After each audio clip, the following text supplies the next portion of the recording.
Good evening, good morning, or good afternoon, wherever you may be on this planet. We welcome you to the third session organized by the Citizens Forum. So we had several sessions earlier. We are having once every month. We had in May as well as in June. And in the month of July, so we are having this session on Rammohun Roy. I would now request Dr. Sushma Jog to kindly introduce the speaker for today. Dr. Sushma Jog. Thank you, Amit. Namaskar, everyone. I'm pleased and privileged to introduce today's speaker, Honorable Srimati Gopa Chanda, to this august audience of the Raja Rammohun Roy Lecture Series. Srimati Gopa Chanda is a born Brahmo. Her father, Air Chief Marshal Pratap Chandra Lal, popularly known as P.C. Lal, had his roots in Lahore, though himself had grown up in Delhi. Gopa's mother, Srimati Ila Lal, was originally from Kolkata. Both the Gopa's parents were practicing Brahmos and closely associated with Brahmo Samaj.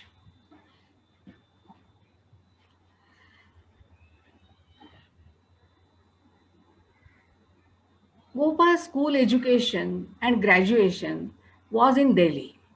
She got her bachelor's degree in education, B.Ed, in Bangalore.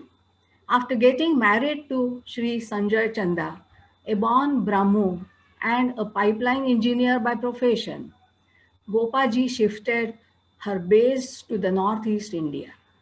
Here, she lived in various out of the way small places away from cities and towns in Assam, North Bengal, and North Bihar. These places were surrounded by farmlands, tea gardens, and forests. Here, Gopaji was involved in organizing activities for children, women, of the company's township.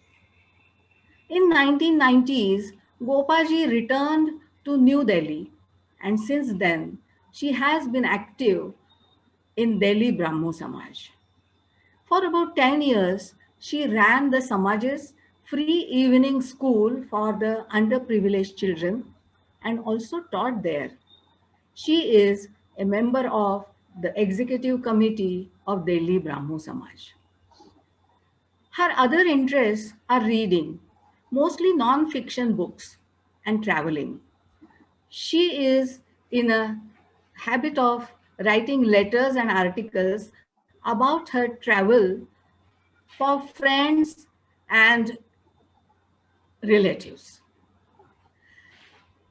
Last year, in one of the weekly sessions of Brahmopasana, a national level activity of Brahmo and Prarthana Samajas across the country, Gopaji gave a very informative talk throwing light on a rather unfamiliar facet of Raja Rammohun Roy, views and work of Raja Rammohun Roy for laborers. Today, Srimati Gopa Chanda is going to speak on a broader topic, Raja Rammohun Roy and philanthropy. Gopaji, we are very eager to listen to you. Over to you, Gopaji.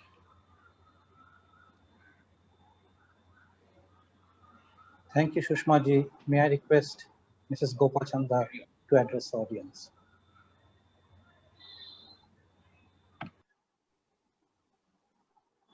Dr. Sushma Jo for introducing me and putting my life in a nutshell. And I thank Citizens Forum for giving me this opportunity to speak today on Raja Rammohun Roy and his philanthropy. We are familiar with so many of Raja Rammohun Roy's facets of his life, of his work, but this, I thought, might interest you. A couple of things here. Because Asia is usually considered the cradle of civilization. We Indians pride ourselves on that. If encouragement given to learning is a characteristic of an advanced civilization, They have been cultivated in Hindu, Mohammedan, and Far Eastern countries. If military genius is considered excellence, we have had those too. If the love of liberty exalts people, consider the free-roaming tribes of Asia and Arabia, Rajasthan, and central India. But philanthropy is not seen much in the East. A self-sacrificing philanthropy that enables a man to put aside personal pleasures, to act, think chiefly of the benefit of others, with whom he may have no personal, social, or even national ties. That is a rare virtue, and that's true philanthropy. Such a man was Rammohun Roy. He fought for the rights of truth, justice, and humanity for all. He was a man of great mental and physical strength with a heart of gold.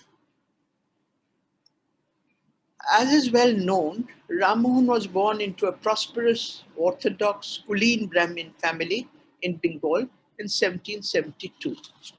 From a very young age, he received the best education his father could afford.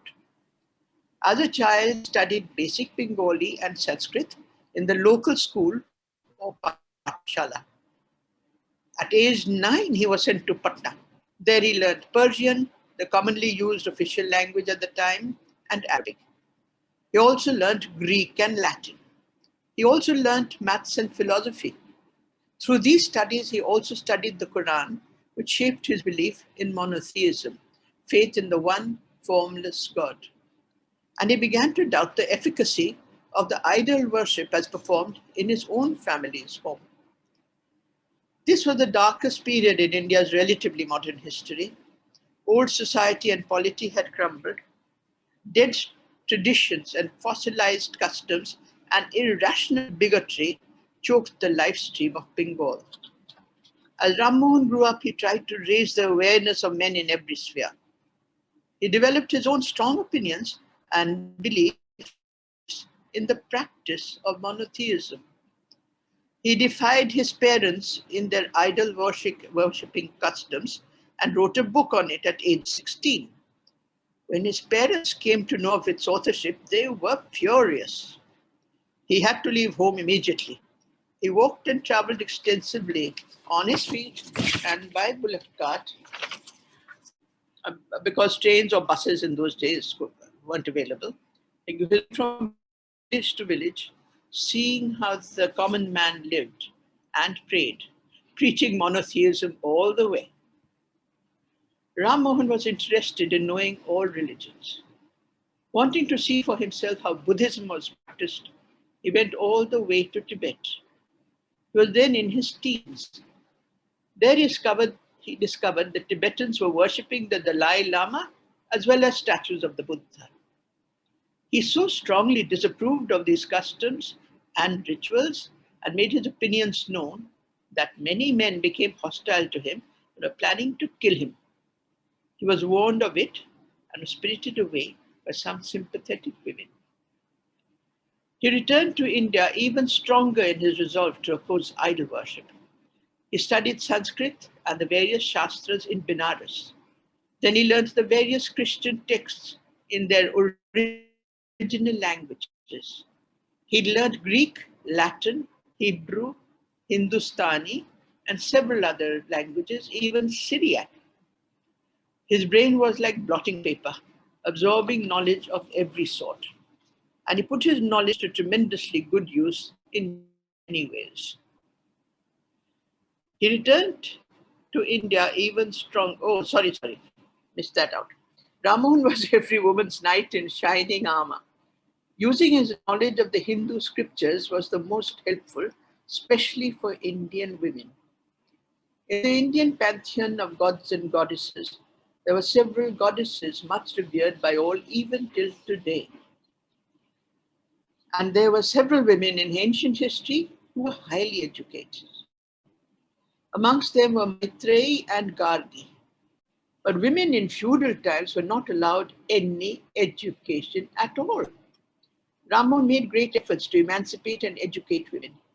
He rightly believed that the women could then stand up for their rights and learn about the world and their place in it and in society. Traditionally, they were married off as children, much older men.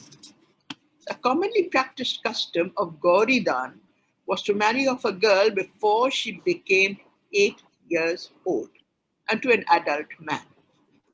And there was no limit to the number of women or girls the man could marry.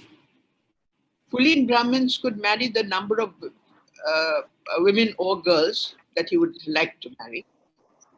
He could have as many wives as he wanted. Rammohun Roy was a Kulin Brahmin himself and had been married to 3 little girls when he was a child. He strongly disapproved of polygamy. Less than 40 years ago, it was published in a Calcutta paper that one Brahmin had boasted he would marry 100 women. But he died before he reached the planned score. Those marriages brought in some dowry and income for which the man had to do nothing, just enjoy the privileges of being a visiting son-in-law. So the husband benefited and never had to perform any husbandly duties and never managed a household. In many cases, they never saw the wife again. She stayed with her parents and occasionally might visit and be part. The wives were meant to do all the house and bear children, including the husband, of course, and be at his beck and call. And she was to burn with funeral fire. For that, she was initially brainwashed, being told it was the perfect thing for a faithful wife to do. So his spirit could go to heaven. And she and people were told that if she allowed herself to be burnt, she would enjoy heaven for 35 million years. But she was drugged and tied to the funeral pyre, covered with wood, and held down with strong, wet bamboo poles when the fire engulfed her. Drums and loud chanting by the Brahmins drowned out the sound of her screams. It is recorded that often the burning of a sati was looked upon as a highly entertaining event, as executions were during the French Revolution or even executions at the Tower of London. When she died, her husband's family and the Brahmins shared her property. No one amongst them or anyone of her own parental family would have to bother with minding a widow and the various strict rules a widow would have to follow. If the widow was spared, her hair would be chopped very short or her head would be shaved. She was never to wear any but white clothes. Her meals would be sparse and strictly regulated also. She had to fast many times every month. She was not to appear for any family functions, as it would mean ill luck for the ones rejoicing to even see her face. As the widow was uneducated, she could do nothing for herself except go to a brothel and sell herself.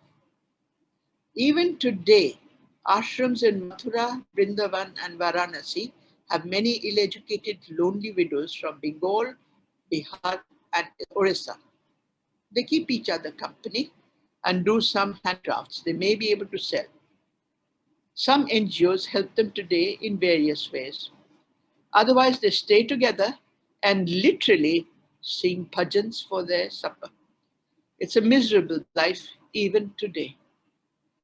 There are official statistics stating that from 1815 to 1828, as many as 8,134 incidents of widow burning took place in Calcutta, Dhaka, Murshidabad, Patna, Kashi, and Bareilly. At one time, it was noted that on an average, 2 widows were burnt every day in Calcutta. In 1829, it was noted that property prices had risen manifold, and so also had risen the numbers of widows being burnt daily. The surviving members of the dead man's family benefited greatly from the increased property prices when the widow died. She was not allowed to own property anyway. Laws of inheritance were complicated, and the menfolk either ignored them or twisted them to suit themselves. and the women never knew what they were missing. Rammohun wrote in 1813, "It was not religious devotion alone which prompted the generality of the natives of Bengal who practiced widow burning to such an extent, but their worldly interest which many wish to serve under the cloak of religion." Rammohun was the scourge of widow burners. Knowing what a widow would have to suffer, many women submitted to being burnt as satis. Rammohun knew of what they'd have to suffer. His brother's wife had been burnt, and he could not save her. He was unable to save any sati from the fire single-handed. The Atmiya Sabha he had built up managed to do so to some extent. He began to battle the horrific custom with Shastras in hand, a knowledge of their contents in his head, and deep pain in his heart for the suffering of womankind. Lord Amherst and others in the governing and magisterial bodies were unwilling to enforce a ban on the custom of widow burning because they were afraid of breaking any Hindu laws the priests said were in the scriptures. They were also afraid of the vengefulness of the all-powerful Brahmins. The Englishmen were themselves horrified by this frequently practiced custom. But Rammohun knew better. He vowed to fight it. He knew the Shastras said widow burning was neither advised nor demanded. Sadly, in those days, sati burning was practiced by all castes, but was most prevalent amongst the Brahmins. The Brahmins who set the pyre on fire was given dakshinas, gifts to them for services rendered. The custom of widow burning was even recorded by Greeks in the Punjab. Alexander attacked India. Ibn Battuta gave horrified descriptions of this from what he witnessed in the 14th century. On the few notable occasions that women were able to escape from the pyre during British rule, they were not tied down. They were never seen again. There were some Englishmen and Americans present with some policemen. They were the deterrents.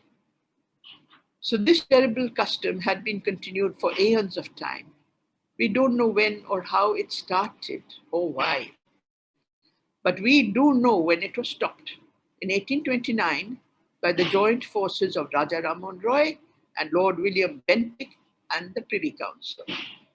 The pro-Sati group made strong demands for it to be continued. But the British judiciary managed to ban this horrific custom and made it punishable by law. Thank heavens. That, I think, was Rammohun's single greatest achievement that we women have to be deeply and everlastingly grateful for. A widow being rejected by everybody in society has long been a peculiarity of Bengal in particular, and partly so in Bengal-dominated Bihar and Orissa as well, in all the Bengal-dominated areas. Strangely enough, even today, even after sati burning was banned long ago and is now socially unacceptable, the sanctuaries for widows in Mathura and Vrindavan have more widows from Bengal than anywhere else. Rammohun had urged widow remarriage, especially remarriage of child widows, so they could build lives of their own. Ishwar Chandra Vidyasagar took these movements forward, both of women's education and widow remarriage. The Shastras advised all widows, whether adult or child, to remain ascetic for the rest of their lives. There were no such demands on men who were widowers. Forget celibacy, they could remarry again and again. Rammohun's fervent appeal to rich Hindus was to build up a welfare fund to help widows. Later laws were passed regarding every woman's right to property. These laws still exist, and women can come into their own and be independent. Rammohun was called the earliest feminist of India by K.M. Panikkar. The Widow Remarriage Act was passed in 1856, and soon several widows were remarried. We have learned from Rekha Shahani of Mumbai Brahmo Samaj that the UN declared June 23rd to be observed as International Women's Widows' Day. It's a day of action to address the poverty and injustice faced by millions of widows and their dependents in many countries. Many women suffer from social stigmatization and economic deprivation only because they have lost their husbands. Rammohun's philanthropy spread its sheltering canopy far and wide. He interacted with people of various backgrounds. His strong belief in the basic equality of all human beings, ignoring all the man-made considerations of the prevalent caste systems, of their religious and racial origins, made him a true, large-hearted humanist with a benevolent eye overlooking the lives of ordinary people in the streets. The Raja gave highest importance to the Mahanirvana Tantra. It held out amazing modernity and advanced views on social questions. From studying it, he absorbed the ideals it presented on women's emancipation, education, and remarriage of widows. It was against the burning of widows. It was monotheistic. It accepted everyone's right to recite the Gayatri Mantra. It was against caste system. It spoke of equal rights for men and women, even those called Shudras and untouchables and non-Hindus, and it stressed that welfare of mankind is the noblest ideal of life. Deeply influenced by his philosophy, Rammohun Roy said, "A sense of the duty which one man owes to another compels me to exert my utmost endeavors to rescue them from position and servitude and promote their comfort and happiness." In the dark and dingies of Calcutta in olden times, the Raja would walk alone at night, trying to talk to laborers as they returned from work to their shanties or their patch of pavement. Those men were at first nervous of speaking to a man of obviously a high class. They were used to be spoken to roughly, but Rammohun's gentle demeanor won them over, and they spoke to him of their difficult lives and their problems. When walking down a street, if Rammohun saw a laborer staggering to get his load balanced on his head or shoulders, Rammohun would not hesitate to reposition the load properly for the man. No high caste man would have helped the laborer for fearing of losing his own caste, whatever that might have been. Nor would the average man be strong enough to lift that as easily as Rammohun could. He was a tall, strapping man who ate very well and exercised a lot. So he could lift heavy weights, which the average Bengali bhadralok, or gentleman, could not and would not do. But the Raja believed that service to man was service to God, and so was giving a helping hand to whoever needed it. Despite everything, Rammohun did not discard his sacred thread out of consideration for the feelings of his family and his community. He was opposed to outright revolt. He wanted change to come from people's hearts and changes in society. His two sons were brought up as Orthodox Hindus by his two wives. Later in life, his sons adopted the Brahmo way of life. The Roy family owned some marketplaces. They received a tax from the vendors who came to sell their wares there. One of the Raja's sons extracted a heavy toll from them. Some of the vendors came to the Raja in tears as they could not pay these heavy taxes and still have some money to take home to live on. The Raja ordered his son to stop the taxing of the poor vendors. He was generous and large-hearted enough to make money from their tiny incomes while they went hungry.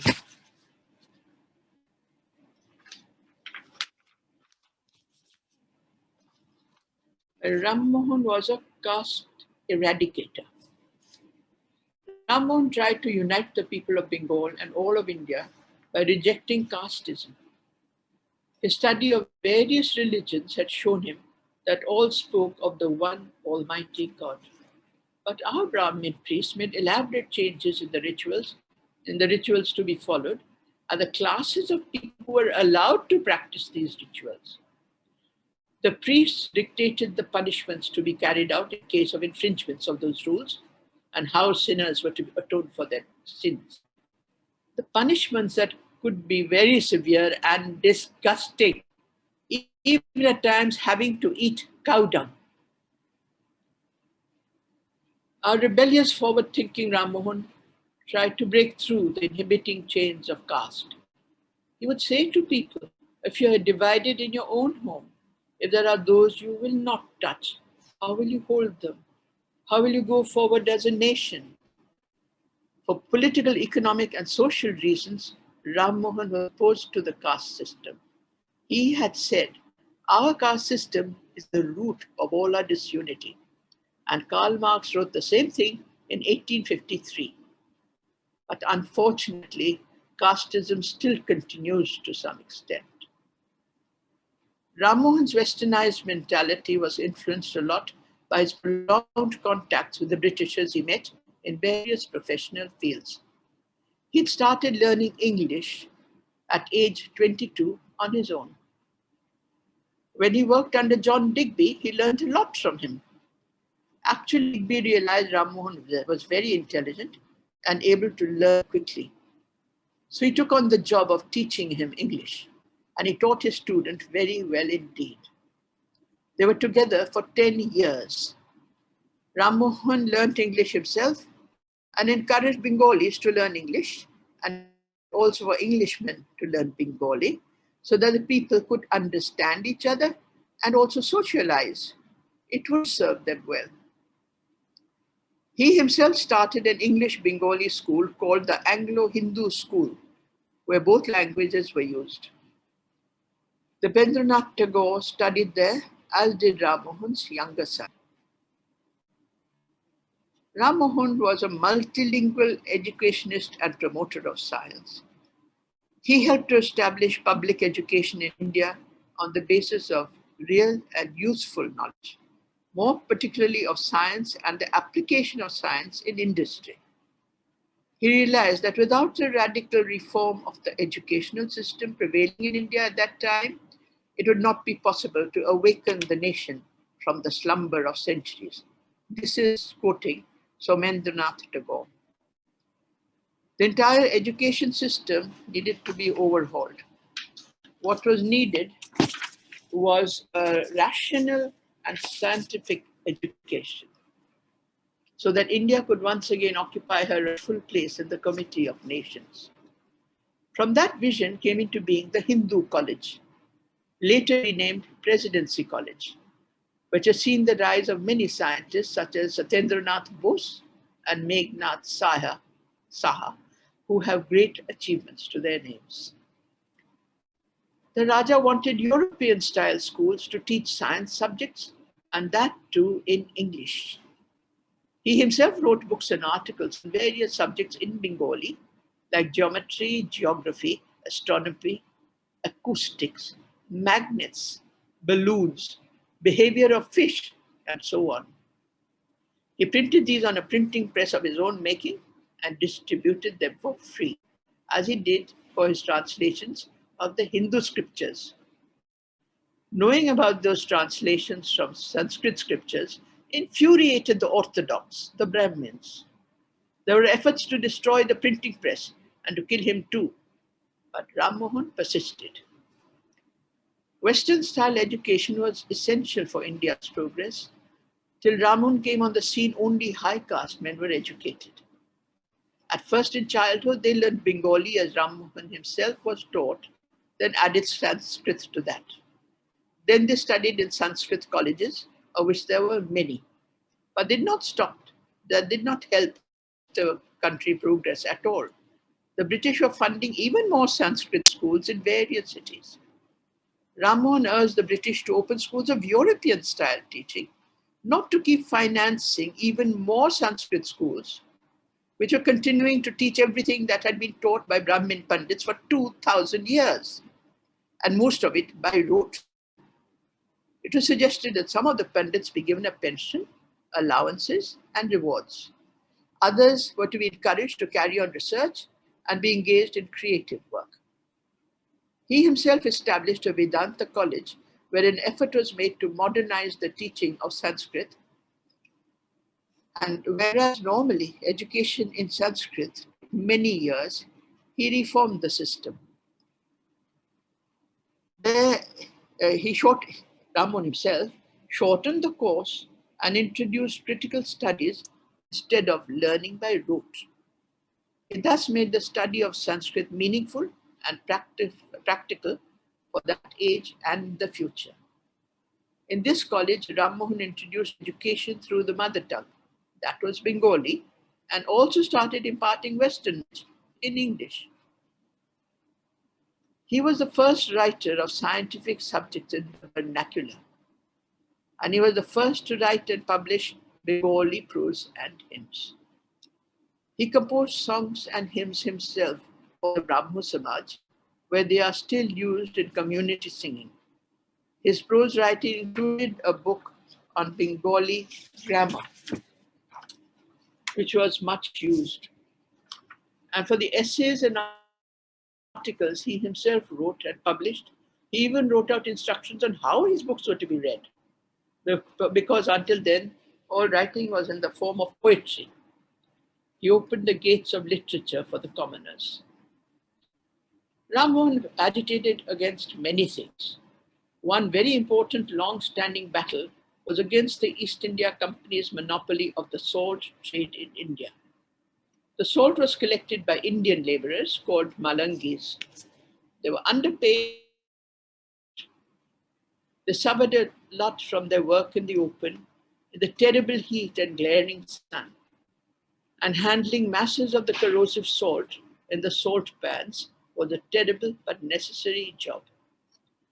They were perpetually hungry, always thirsty, and were attacked by insects, snakes, and even wild animals. All the salt they gathered became the property of the East India Company. The salt was stored in godowns, creating an artificial scarcity, and it was left to spoil. Then the salt was sold at high prices, up to 1000% higher than need be, after being mixed with adulterants. By then, the salt was filthy, black, and almost inedible. In the meantime, the East India Company imported low-grade British salt and even sold that at high price. It was beyond the reach of the common man. We all need salt in our diet. So the poor man had to suffer through major expenses from his meager earnings for some salt in his own food and for some animal feed and in some crops too. And the Malangis were perpetually in debt to the salt traders who oversaw their work and lent them money when they needed any. The terrible plight of the Malangis, the salt workers, about 1.5 lakhs of them were employed for only half the year. There was no job to be had during the rains. They were virtually slaves of the British. However much he tried, Rammohun could not free them. Rammohun and many friends were in favor of free trade in salt in the best interest of the salt collectors and the traders. But the tussle between their interests and the British interests continued over the years, even till Mahatma Gandhi led the Dandi Salt March in 1930, over 200 years later. That was finally resolved when we gained independence, even later, in 1947. The Raja had fought this battle for the salt trade on humanitarian grounds, and it was a major effort at philanthropy. He did all he could, but the Englishmen dug their heels in and would not show any mercy, no touch of human kindness to native Indians.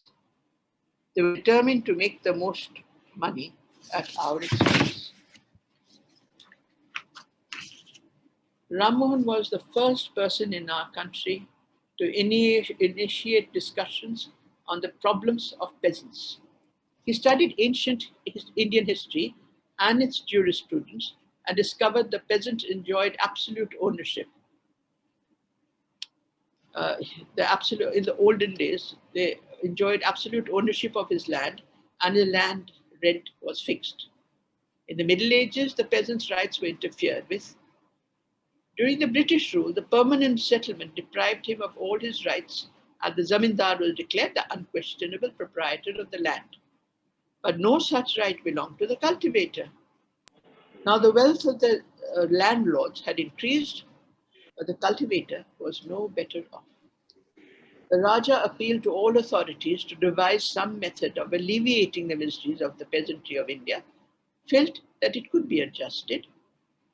A reduction of revenue demanded from the landlord would result in a reduction of the cultivator's rent. The decrease in the revenue for government could be met by increasing taxes upon luxuries or by employing as collectors low salaried natives instead of high salaried Europeans. To recognize the rights of the cultivators to the soil would make him available as a part of a standing army which the British could need at any time to supplement their regular force. The Raja fully realized what a tremendous hidden force the peasantry was. He was against maintenance of a large permanent army in a free country. He had suggested to the parliamentary committee that if they disbanded a large portion of their army and the East India Company could build up a peasant militia instead. Once the peasant was assured of his right to his land, he could be trained in the art of modern warfare and could be turned into a really patriotic army, which could protect the country against foreign invasion. Of course, the foreign rulers did not listen to his advice. And Rammohun was the great equalizer of religions. The aim of Rammohun was to rid Hindu society of superstitions and meaningless idol worship. He tried to cleanse the society of the dehumanizing facets of the caste system where Brahmins ruled supreme. He wasn't starting a new religion, but refining the existing one. He emphasized in his autobiographical letter, "In all my debates, I never attacked Brahminical religion. My fight was against corruption which had crept into it." He wanted Hindus to understand what they were saying in their prayers, not to an idol of wood or stone, but to the one Almighty God. He translated the Shastras and the oft recited Gayatri Mantra into simple Bengali so that the common man understood them. The Brahmins were shocked at that, but the Raja was undeterred. Rammohun even taught the Gayatri Mantra to his own family.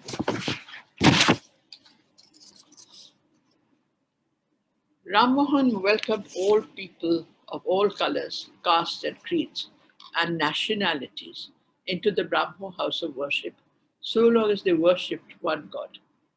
When one of his wives expressed surprise at this, the Raja responded that as cows of different colors all give the same white color of milk, so do all religions lead to the same God.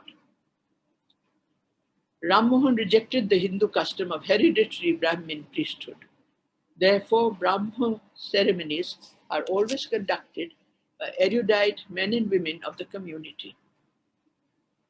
The Raja was trying to bring together all classes of people to work towards a secular India, as has also been demanded in the constitution of modern independent India. Raja Rammohun Roy saw some of his dreams fulfilled during his lifetime. Others took a bit longer. He tried to raise the awareness of men in every sphere. He fought for the rights of truth, justice, and humanity for all, irrespective of gender, religion, or caste, or financial standing. He was the first person in the history of the world who proclaimed the importance of friendship among all nations, said Nirmalya Bakshi. Thanks to him and his stubborn contrariness to orthodox Hindu customs and culture as they were in his times, we Indians stand where we are today. Rammohun Roy stands tall as a champion of humanitarianism, of open-hearted generosity, of great philanthropy, as a man of dreams which he and we eventually realized.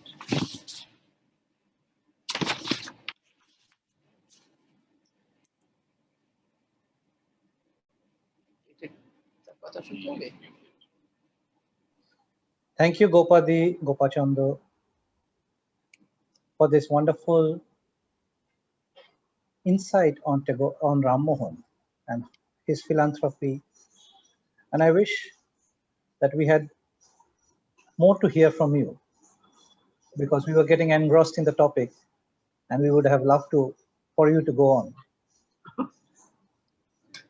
So we would now request the audience, if you do have any questions, you can unmute yourself and pose it to Gopadi.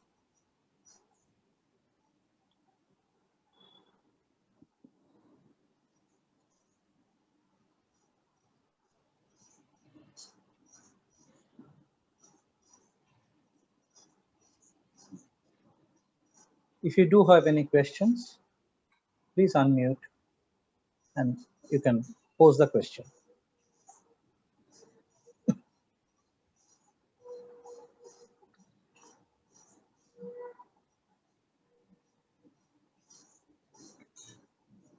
Keshav Chand.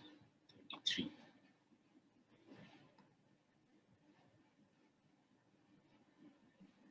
It seems No questions. we do not have any questions from anybody, but we are getting some comments regarding your lecture, so Yeah. which I believe has been very appreciative. Yeah. Yes, in fact, I wanted to say that it was really a wonderful talk, and we come to know from her talk how broad-minded and multifaceted personality Raja Rammohun Roy was. It was indeed a very informative and very nice talk. Thank you. Since there are no questions, May may I I take? ask? Yeah, please go ahead.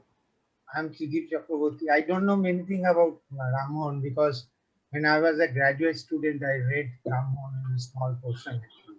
I don't have any expertise, any knowledge. But I have some small thing to ask the learned speaker because it's very interesting and quite actually enrich my knowledge. But my question is something different, that Ramon all out fight against the Brahminism, Indian Brahminism, the Orthodox Brahminism, that was essentially one of the important goal of his entire destiny. Now the point is that whether Ramon sometimes making an adjustment with the then British rulers to give the Orthodox Brahmin a lesson. That means he is trying to his main fight against the Orthodox Hindus mindset. So whether he is making sometimes any compromise or sometimes may have a dialogue with the British ruler to overcome. Yes, he overcome number of issues, but whether that was actually that was in two different path or a single path. Actually, that is my point. Am I clear, madam? Yes. Is it clear? Is it clear? Is his question? No, the question, I'm sorry, is not very clear. No, Because I have already said I'm- that he had, can you hear me? yes, I can hear you. So he said that he approved of the Brahmanical traditions, but not the corruptions that had crept into them. He understood Sanskrit was very good. He called it the mother of all languages. But that's what the Brahmin Pandits used. But he did not say that the Brahmins were totally bad and their way of working was bad. He objected to the corruption that had crept into their way of operating. May I be allowed to make a point here? Me too. I'm Chudokina Kundu. I want to make a point here. May I? Yes, Okay. Now, of course. it is, as Mr. Chakraborty has said, it's a misconception that is nurtured by a lot of people that Rammohun was very much was biased towards the British, but that is not so, because he always considered himself Brahmin. He didn't even discard his sacred thread because he never wanted to be insulting to any belief. He always wanted to fight against the superstition and as you have said, the corruptions in the various religious practices. And then he was not particularly pretty critical about the Hindu faith. He also criticized a lot of things in the Islam and Christianity and many other religions, which he thought was against equality, or maybe which was superstitious and things like that. So I think it's not very correct to say that Rammohun Roy tried to side with the Britishers to slight the Brahmins. It is not true. He himself, unlike the young Bengals, in his dress and in his behavior and his food habits, he strictly adhered to the Indian way of life, and he was very proud to be an Indian. In fact, it was his dream that one day India will break from the shackles of the British rule and be independent, even politically. So, in fact, if we go through the book by Sri Dilip Biswas, this is very clearly written in the first chapter. Yes, you are right. We agree on that, but we are unable to go further into this discussion. But you are correct. Thank you. So are there anyone else? Is there anyone else who would be liking to pose a question?